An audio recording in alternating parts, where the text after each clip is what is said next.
আমাদের জীবনে সম্পর্ক গড়ে আবার কখনো ভেঙে যায়। জীবন থেমে থাকে না, সবকিছু পেরিয়ে ঠিকই এগিয়ে চলে। কিন্তু কিছু সম্পর্ক এমন থাকে যা জীবনের গতি থামিয়ে দেয়। কিছু অতীত এত ভয়ঙ্কর হয় যে তার প্রভাব বর্তমান কিংবা ভবিষ্যতেও থেকে যায়। ঠিক এমন এক ভালোবাসা, এক তীব্র অতীতের গল্প নিয়ে নির্মিত হয়েছে হ্যালো রিমেম্বার মি ওয়েব সিরিজটি। পুরো গল্পের গভীরতা ও রহস্য বুঝতে হলে দেখতে হবে পুরো এক্সপ্লেনেশন। তাহলে চলুন আর বেশি দেরি না করে মূল গল্পে যাই। তবে আপনাদের কাছে একটাই রিকোয়েস্ট থাকবে, আপনারা যারা এই চ্যানেলে নতুন তারা প্লিজ সাবস্ক্রাইব করে দিবেন। গল্পের শুরুতে আমরা দেখতে পাই মালিনী একটা জঙ্গলে গাছের সাথে বাঁধা অবস্থায় দাঁড়িয়ে আছে। তখন সে তরিকে বারবার ডাকছে আর বলছে তাকে খুলে দিতে, কিন্তু তরি তাকে খুলে দিচ্ছে না। আর তরি কি তা আমরা একটু পরেই জানতে পারবো। এরপর সিন পরিবর্তন হলে আমরা মালিনীকে ঝর্ণার ধারে দাঁড়িয়ে এসব ভাবছে যে তার সাথে এমন কিছু ঘটেনি, আর এখন সে প্রেগনেন্ট। তখন নিজেকে ঝর্ণার ধারে একলা পেয়ে মিলি কিছুতেই বুঝতে পারে না যে এখানে পৌঁছলো কিভাবে। এরপর তার হাজব্যান্ড এবং বাড়ির সবাই এসে তাকে বাড়িতে নিয়ে যায়, কিন্তু তাকে বাড়িতে নিয়ে যাওয়ার সময় তার হাজব্যান্ড হঠাৎ করে একটা লেখা দেখতে পায়, যেটা ঝর্ণার পাশেই লেখা ছিল। আর সেখানে লেখা ছিল হ্যালো রিমেম্বার মি। তার পরের দৃশ্যে আমরা দেখতে পাই মালিনী ও তার হাজব্যান্ড এবং তার পুরো ফ্যামিলি হোটেলে ফিরে এসেছে। তখন তার হাজব্যান্ড ঝর্ণার ধারে যাওয়ার কারণ জিজ্ঞেস করলে মিলি কিছুই বলতে পারে না এবং সেখান থেকে বিরক্ত হয়ে উঠে অন্য জায়গায় চলে যায়। অন্য জায়গায় যাওয়ার সময় সে যখন হোটেলের বাগানে ঘুরে বেড়াচ্ছিল তখন সে সেখানে তরিকে দেখতে পায়। এরপর তরি মালিনীকে বলে মালিনীর পেটের বাচ্চাটা তরির, মালিনীর হাজব্যান্ডের না। এই কথা শোনার পর মালিনীর শরীর আরো বেশি খারাপ হতে শুরু করে এবং তার হাজব্যান্ড তাকে হোটেলের রুমে নিয়ে চলে আসে। তখন আমরা জানতে পারি মালিনীর হাজব্যান্ড এবং ফ্যামিলির সাথে পাহাড়ে ঘুরতে এসেছে। এরপর আমাদের মালিনী এবং তরির অতীতের কাহিনী দেখানো হয়। তখন আমরা দেখি একসময় তরি ও মালিনীর মধ্যে সম্পর্ক ছিল। আগে তরি ও মালিনী রুম শেয়ার করে থাকতো। তখন তাদের মধ্যে গভীর ভালোবাসার সম্পর্ক ছিল, তাই মালিনীর জন্য এগিয়ে যাওয়াটা খুবই সহজ ছিল। মালিনী নিজের জীবনে এগিয়ে গেলেও তরি এখনও মালিনীকেই ভালোবাসে। মালিনীকে এখনও সে কোনোভাবেই ভুলতে পারেনি। এরপর মালিনীকে ফলো করতে করতেই তরিও সেই হোটেলে ওঠে যে হোটেলে মালিনী উঠেছে এবং মালিনীকে নিয়মিত ফলো করতে থাকে। এদিকে মালিনী তরিকে এতদিন পর নিজের সামনে দেখতে পেয়ে প্রথমত খুব ভয় পেয়ে যায় এবং ঘাবড়ে যায়। তখন সে এটা ভেবে খুব চিন্তায় পড়ে যায় যে তার স্বামী এবং পরিবারের লোকজন যদি ওর পুরনো সম্পর্কের কথা জানতে পারে তাহলে তারা কিভাবে রিয়েক্ট করবে। এবং এই ভয় পেতে পেতে এমন একটা সময় আসে যে তরি মালিনীকে হ্যালোসিনেট করতে শুরু করে। তখন মালিনী স্বপ্নেও ভয় পেতে লাগে।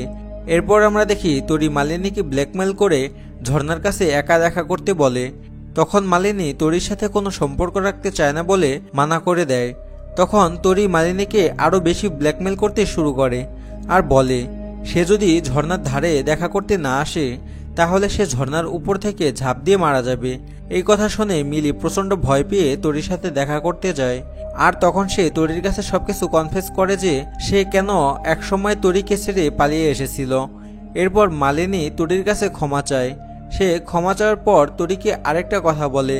সেটা ছিল এমন যে তরি মালিনীর জীবনে একটা এক্সপেরিমেন্ট ছিল, কারণ সেই মুহূর্তে সে ছেলেদের কাছ থেকে ধোঁকা খেতে খেতেই ছেলেদের ওপর থেকে বিশ্বাস হারিয়ে ফেলেছিল।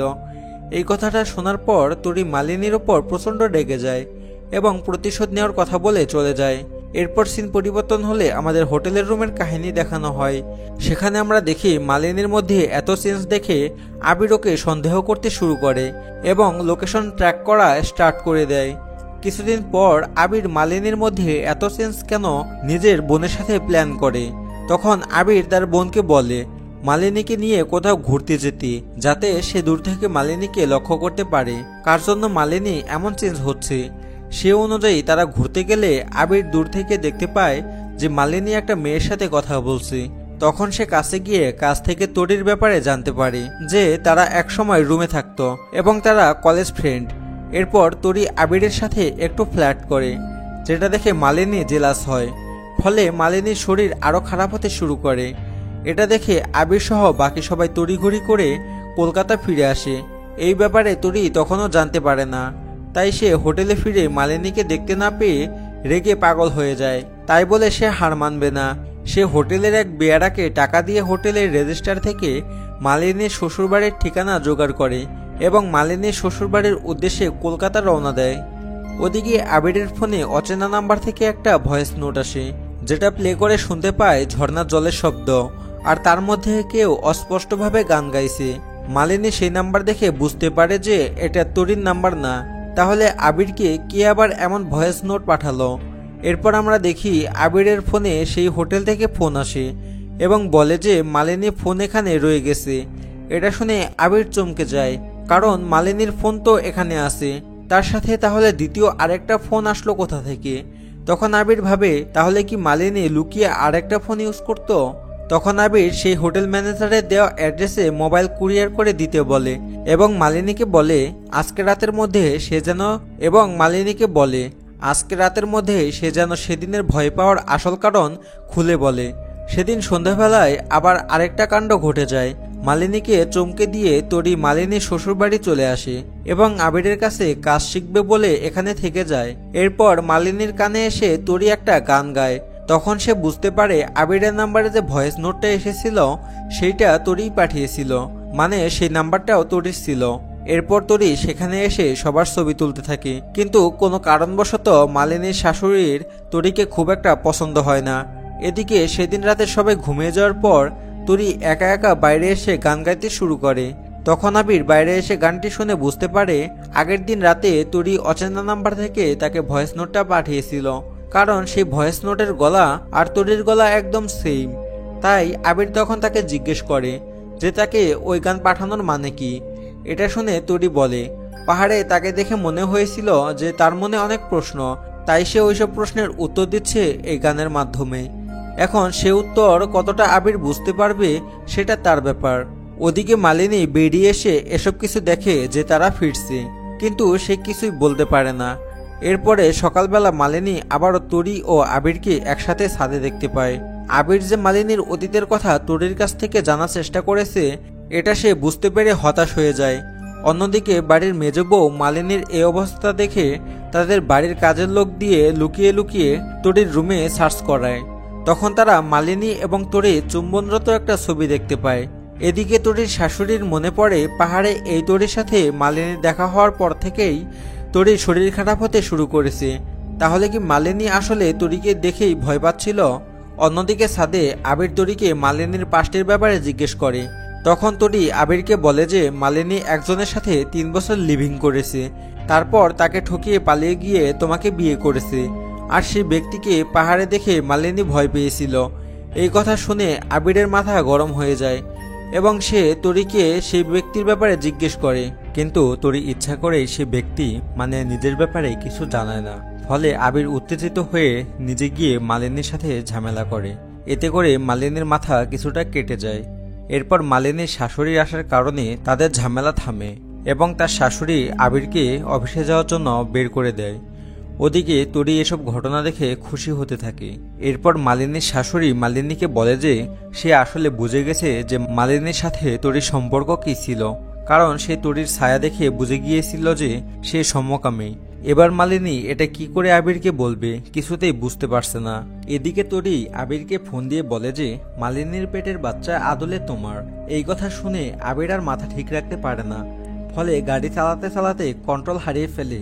তার কপাল ভালো যে তার কোনো ক্ষয়ক্ষতি হয়নি, কিন্তু নিজের ছেলের এই অবস্থা দেখে মালিনীর শাশুড়ি বাড়ি ফিরে তরিকে বেরিয়ে যেতে বলে, কিন্তু উল্টো তরি মালিনীর শাশুড়িকে ব্ল্যাকমেল করে বসে। সে মালিনীর শাশুড়িকে জানায় সেও যে তার মতো, মানে মালিনীর শাশুড়ি তার জায়ের সাথে রিলেশন আছে, এটা সে জেনে গেছে। এবার সে এখান থেকে চলে গেলে সে আবিরকে এটা জানিয়ে যাবে প্রমাণসহ, তাহলে তার গোটা পরিবারটা শেষ হয়ে যাবে। এই কথা ভেবে মালিনীর শাশুড়ি ভয় পেয়ে যায়।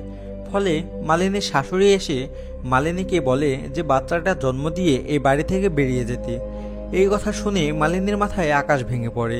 এ কি বলছে শাশুড়ি? তার শাশুড়ির এমন কথা সে কিছুতেই মেনে নিতে পারছে না। সেই কারণে তার শাশুড়ির সাথে তার বাকবিতণ্ডা হয়। তার বাচ্চা, তার ডিসিশন, তার শাশুড়ি কেন এসব কথা বলবে? এসব ভেবে মালিনীর প্রচণ্ড মন খারাপ হয়ে যায়, আর সে কি করবে কিছু বুঝতে পারে না। এদিকে মালিনীর শাশুড়ি তার যাকে জানায় তারা যে একে অপরকে ভালোবাসে এটা তরি জেনে গিয়ে তাকে ব্ল্যাকমেল করছে। তাই সে মালিনীকে ওরকম প্রস্তাব দিতে বাধ্য হয়েছে। এই কথা শুনে মালিনীর কাকিমাও ভয় পেয়ে যায়, কিন্তু তার সাথে সাথে নিজের পরিবারকে বাঁচানোর জন্য একটা বড় সিদ্ধান্ত নেয়। সে অনুযায়ী পরের দিন সকাল হতেই তার বড় জায়ের চোখের দেওয়া ঔষধ তরির কফির মধ্যে মিশিয়ে দেয়। ওদিকে মালিনী কাউকে কিছু না জানিয়ে ভোরবেলা তার ছোট ঠাকুরবউকে বলে হাওড়া স্টেশনে নামিয়ে দিয়ে আসতে, আর তার ছোট ঠাকুরবউ তাই করে। ফলে পরের দিন সকালে উঠে তরি সেই ওষুধ মেশানো কফি খেতে খেতে জানতে পারে যে কাউকে কিছু না বলে মালিনী চলে গেছে। কিন্তু কোথায়? তার মানে কি আবারও মালিনী তাকে ফাঁকি দিয়ে পালালো? ফলে তরি তাড়াহুড়ো করে রেডি হয়ে হাওড়া স্টেশনে যাওয়ার জন্য রওনা দেয়। কিন্তু রাস্তায় যেতে যেতে সেই ওষুধ মেশানো কফি খাওয়ার কারণে সে অসুস্থ হয়ে পড়ে এবং একটা হাসপাতালের সামনে এসে মাটিতে লুটিয়ে পড়ে।